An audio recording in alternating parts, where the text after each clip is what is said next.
오늘은요, 분노로 미쳐가는 이 세상 속에서라는 제목으로 말씀을 생각해 보기를 원합니다.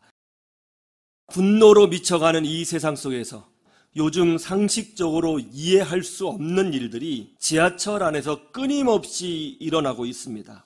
한 젊은 여성이요, 아버지 뻘로 보이는 60대 남성에게 욕설을 하고 휴대폰으로 머리를 내리치는 사건이 일어났습니다. 60대 남성의 머리에는 피가 흐르고 있었습니다.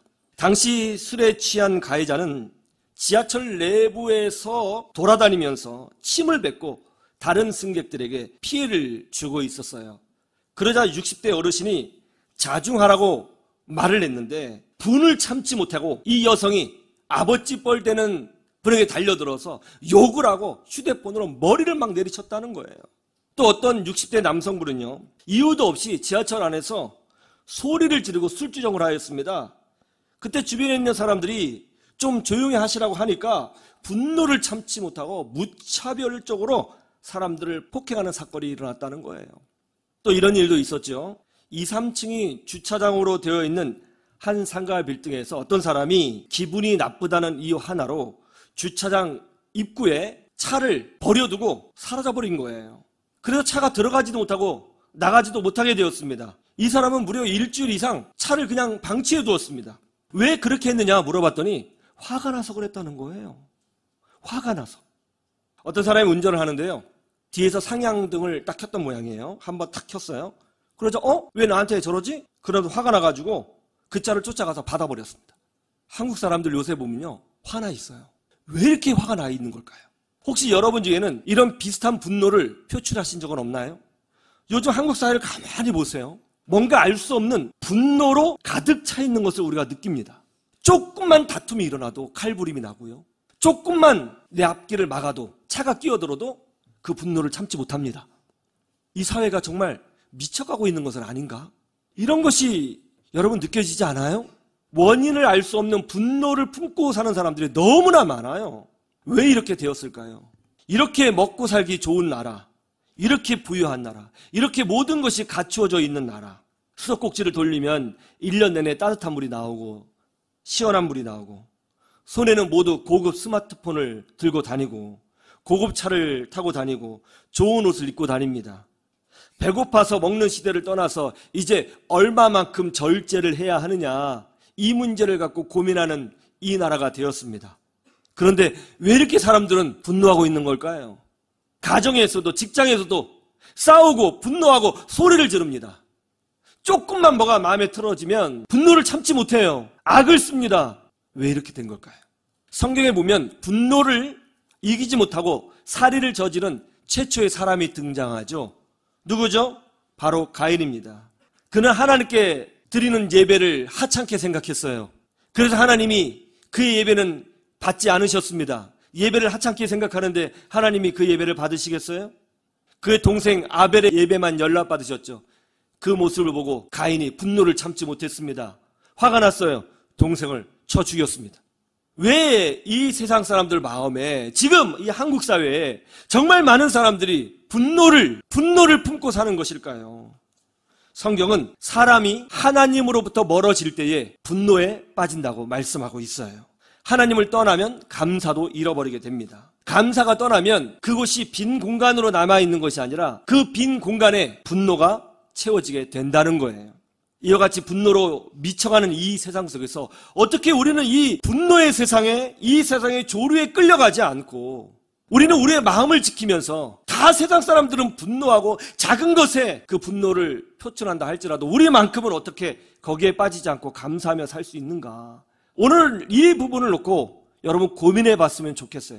어떻게 하면, 세상은 다 분노로 미쳐가고 있는데 나는 그럼에도 불구하고 그리스도인으로서 감사를 유지할 수 있느냐? 그거 한번 고민해 봤으면 좋겠습니다. 첫째, 과거의 은혜를 기억하고 감사하라는 거예요. 왜요? 그것이 바로 하나님의 뜻이기 때문이에요. 여러분, 하나님이 성경 말씀을 기록하신 이유가 뭘까요? 그것은 우리를 구원하고자 하시는 하나님의 구원 역사를 잊지 말라고 이 성경을 기록하신 거예요. 하나님께서 인간을 위해서 어떤 일을 하셨고 어떤 능력을 보여주셨고 예수님께서 왜 이 땅에 오셔서 죽으셨는지, 그것을 성경에 기록하신 이유가 뭐냐면 잊지 말라고요. 그리고 감사하라고. 그래서 성경을 기록하신 거예요. 출애굽기 12장에 보면 유월절이라고 하는 절기가 나오죠. 하나님이 유월절이라고 하는 절기를 만드신 이유가 뭡니까? 출애굽기 12장 26절에서 27절에 보면 이렇게 되어 있어요. 이후에 너희 자녀가 묻기를 이 예식이 무엇이냐 하거든 너희는 이르기를 이는 여호와의 유월절 제사라. 여호와께서 애굽 사람에게 재앙을 내리실 때에 애굽에 있는 이스라엘 자손의 집을 넘어서 우리 집을 구원하셨느니라 하라 하며 백성이 머리 숙여 경배하니라. 무슨 말이에요? 하나님이 유월절이라고 하는 절기를 만드신 목적이 뭐라고 되어 있습니까? 자자손손 이스라엘 백성이 하나님의 구원 역사를 기억하게 하기 위하여 절기를 만드셨다는 거예요. 그것을 기억하고 감사하게 하기 위하여 절기를 만드셨다. 그러니까 성경에 나오는 수많은 절기들의 목적은 하나예요. 왜 절기를 만들었어요? 기억하게 하려고. 기억하게 하려고. 하나님의 은혜를 기억하게 하려고 절기를 만드셨다는 거예요. 감사하게 하려고 절기를 만드셨다는 거예요. 이게 하나님의 뜻이에요. 성경을 기록하신 목적도 은혜를 잊지 말고 기억하고 감사해라. 그래서 복 있는 사람은 주의 말씀을 주야로 묵상하는 거예요. 여기서 주야로 묵상한다는 건 뭐예요? 하나님께서 우리에게 행하신 은혜를 잊지 않고 반복하여 기억한다는 뜻입니다. 그래서 믿음의 사람은 주야로 감사하는 거예요. 일주일에 한 번씩 오는 안식일도 마찬가지예요. 출애굽기 20장 8절에 보면 하나님은 안식일을 거룩해 지키라고 말씀하지 않으셨습니다. 뭐라고 되어 있냐면 이렇게 되어 있어요. 안식일을 기억하여 거룩히 지켜라. 중요한 단어가 하나 추가되어 있죠. 그게 뭐예요? 기억하여. 안식일을 만드신 목적도 기억하게 하기 위하여 만드신 거예요. 일주일에 적어도 한 번씩은 계속 기억하는 거예요. 뭐예요? 하나님의 은혜를. 사람들은 안식일 날을 아무것도 안 하는 날이라고 생각해요. 그렇지 않습니다. 안식일은 영적인 축제예요. 여러분이 비행기를 타시고 이제 이스라엘의 행정 수도인 텔 아비브에 도착을 해서 이스라엘 시내를 돌아다니다 보면 안식일을 만나게 될 텐데요. 이 안식일날 이스라엘 사람들이 어떻게 하는지 보면 여러분 깜짝 놀랄 거예요. 안식일날 이 사람들 가만히 있는 게 아니에요. 안식일날 이 사람들은 축제입니다.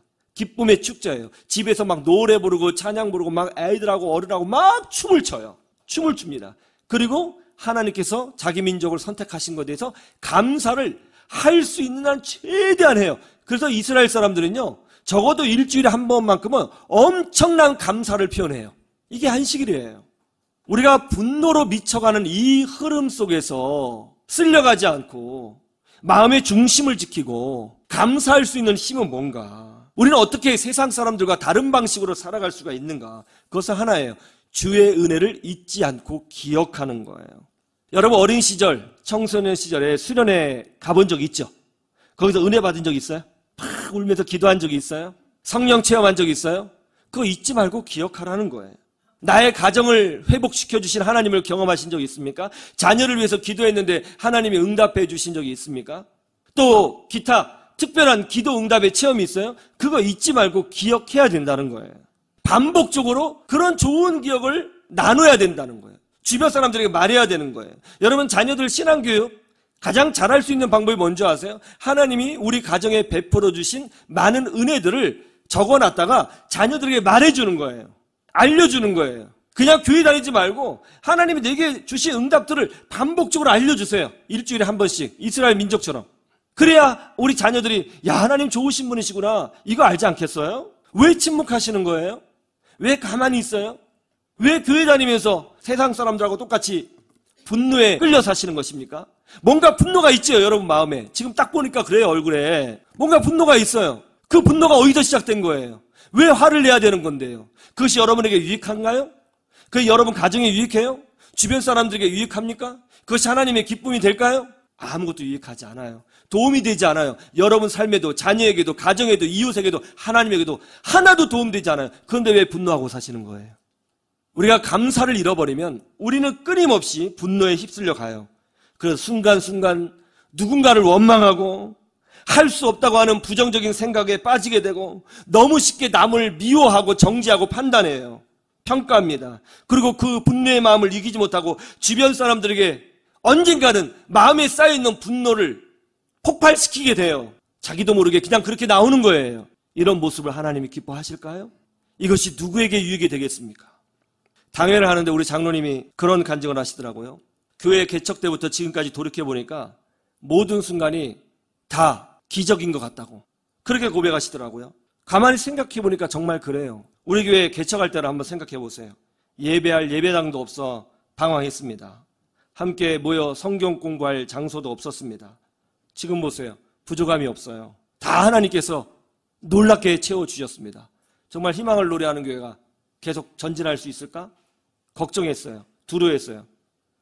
하나님께서 놀랍게 채워주셨어요. 우리 자녀들 보세요. 교회 오는 것을 너무너무 즐거워해요. 저는 이렇게 교회 오는 것을 즐거워하는 아이들이 있을까? 본 적이 별로 없는 것 같습니다. 교회 오는 것을 즐거워하고 신앙이 자라고 있어요. 그리고 학업에서, 진로에서, 진학에서 엄청난 축복과 형통을 누리고 있어요. 정말 이렇게 엄청난 자녀들을 향한 기적이 많이 일어나는 교회가 대한민국에 또 있을까 싶을 정도로 정말 기적이 일상이 되는 교회가 되었어요. 기적이 일상이 돼요. 너무 기적이 많으니까 우리가 그것을 잘 누리지 못하는 것 같아요. 그러나 정말 놀라운 일들이 많이 일어나는 것을 우리가 다 체험하고 있잖아요. 또한 많은 분들이 우리 교회에 와서 예수님을 영접하고 세례를 받고 있어요. 성인이 돼서 세례 받는 거 이거 쉽지 않아요. 근데 그분들이 우리 교회에 와서 세례를 받고요, 예수님을 영접하고요, 새벽 기도까지 나와요.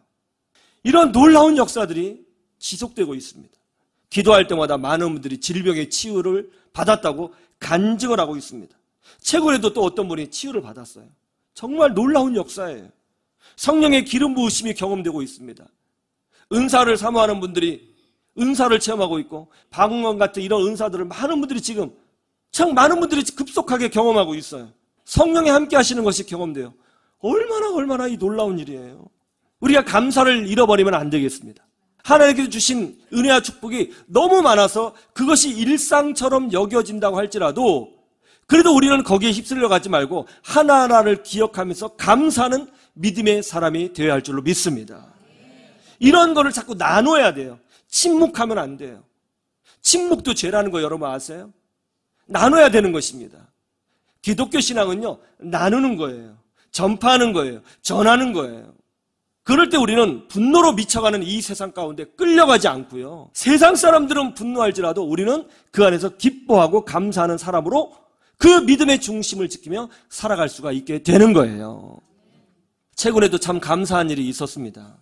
지난주인가 지지난주 수요일에 우리 은퇴하신 이원일 목사님께서 저를 좀 만나고 싶다고 하시더라고요. 그래서 목사님을 좀 뵀더니 목사님이 참 제게 은혜로운 말씀을 해주셨어요.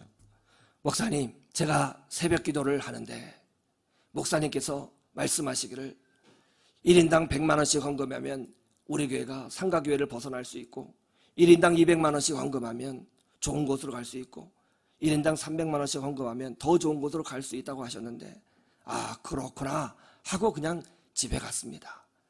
그래서 집에서 쉬는데 하나님께서 자꾸 제게 감동을 주시는 거예요. 감동을 주시는 거예요. 하나님께서 얼마나 큰 감동을 주시는지 제가 참을 수가 없었습니다. 그래서 제가 이렇게 먼저 하나님께 드리기 위해서 건축헌금을 마련해 왔습니다. 목사님, 제 나이 90입니다. 언제 하나님이 부르실지 모릅니다. 그러나 이렇게 하나님의 교회를 세우는 일에 내가 쓰임받을 수 있다는 것에 제가 얼마나 감사한지 모릅니다. 저도 생활이 녹록지는 않아요. 제가 노령연금하고 우리 제자들이 좀 도와주는 그 물질로 겨우 살고 있는데, 그런데도 제가 이렇게 하나님 앞에 들을 수 있다는 게 얼마나 감사한지. 목사님 감사합니다 하면서 300만 원을 헌금하시더라고요. 제가 우리 지금 목사님 앉아 계신데 말을 잘 못하겠더라고요. 너무 감사하고 감동을 받아서 솔직히 말씀드리면 제 자신이 좀 부끄럽게 느껴졌어요. 부끄럽게. 너무너무 감사했습니다. 하나님께서 우리 목사님을 통해서 나를 위로하시는구나, 그런 생각도 했고요. 나는 참 복받은 사람이구나, 그런 생각도 하게 되었습니다. 이런 것들이 참 감사죠. 이런 것들이 감사해요. 저는 사실 이 말씀을 안 드리려고 그랬는데 제가 가만히 있는데 하나님께서 자꾸 저를 책망하시는 거예요. 너는 왜 침묵하고 있느냐? 입을 벌려 말하라. 이 교회의 주인은 나다. 네가 말해라. 네가 왜 말하지 않느냐? 계속 침묵하세요. 벌써 2주가 지났어요. 말 안 하려고 했어요. 근데 자꾸 찔리는 거예요. 오늘 지금 나누는 겁니다. 여러분, 정말 우리는 감사할 것이 많습니다. 지금까지 인도하신 그 하나님을 잊지 않는 믿음의 사람이 되어야 될 줄로 믿습니다. 그래야 이 세상의 조류, 분노로 뭔가 막 무너져가는 이 세상, 우리가 두 눈으로 똑똑히 보고 있잖아요. 이 세상의 흐름에 쓸려가지 않게 됩니다. 끌려가지 않아요. 세상이 다 저쪽으로 가도 우리는 믿음의 중심을 지키고 좌로나 우로나 치우치지 않게 되는 거예요. 감사할 때. 그 감사의 은혜를 잊어버리지 않을 때 그렇게 되는 것입니다. 여러분, 하나님께 받은 은혜가 있지요? 여러분 잊지 말고 기억하시고 나누셔서 세상에 쓸려가지 마시고 감사로 승리하는 믿음의 사람들이 되시기를 주님의 이름으로 축원합니다.